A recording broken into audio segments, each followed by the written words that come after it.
Salut, la fonction getGameTimeSinceCreation nous retourne en secondes la durée depuis laquelle un acteur est apparu sur notre level. Et cet acteur, on vient de le renseigner ici dans cet input target, qui est donc la cible de cette fonction. Par défaut, ça va être le blueprint dans lequel est exécutée cette fonction, mais vous pouvez bien évidemment renseigner ici la référence d'un autre acteur qui se trouve sur votre level.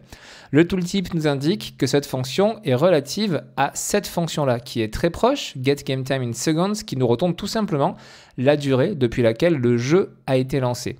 Pourquoi je vous précise ceci? Parce que cette fonction est affectée par le fait de mettre pause dans le jeu. Et donc celle-ci le sera également, on va le voir dans un instant.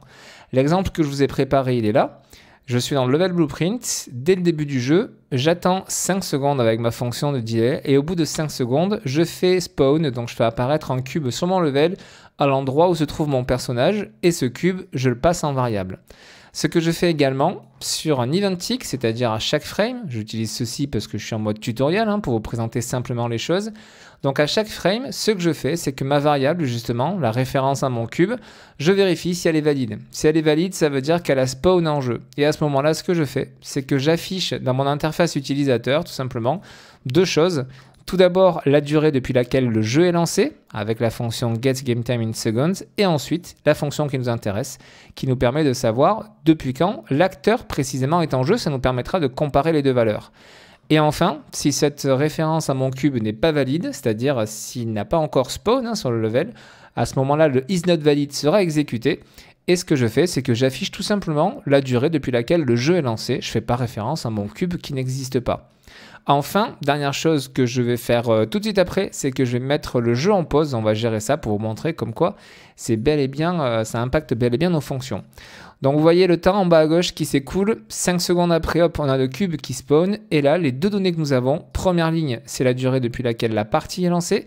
Et deuxième ligne, la durée depuis laquelle notre cube a spawn sur le level. Donc vous voyez bien la différence de 5 secondes entre les deux qui va suivre tout le temps. Juste pour vous faire la démonstration au niveau du fait que la pause impacte le jeu, sur par exemple la touche P de mon clavier, je vais venir mettre le jeu en pause. Je vais faire un flip-flop pour faire ça.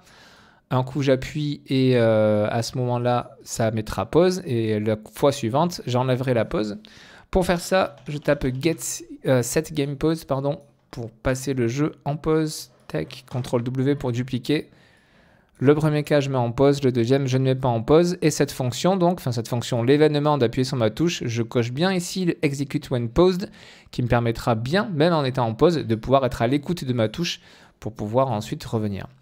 J'appuie sur Play, je fais mon test tout de suite. Si j'appuie sur P, vous voyez que le temps s'arrête. Je suis bloqué à 3 secondes. Ça, c'est ma fonction classique juste qui me retourne la durée depuis laquelle le jeu est lancé. Le cube spawn, et si je mets pause, là aussi, on a bien un décalage toujours de 5 secondes entre les deux. Le temps est arrêté, et si je retourne en jeu, ça repart bien de ce moment-là. Donc attention, les temps de pause ne sont pas comptés du coup dans ces durées de jeu et dans ces durées depuis laquelle un acteur est en jeu. N'hésitez pas à utiliser l'espace commentaire si vous avez des questions. À très bientôt pour la prochaine vidéo.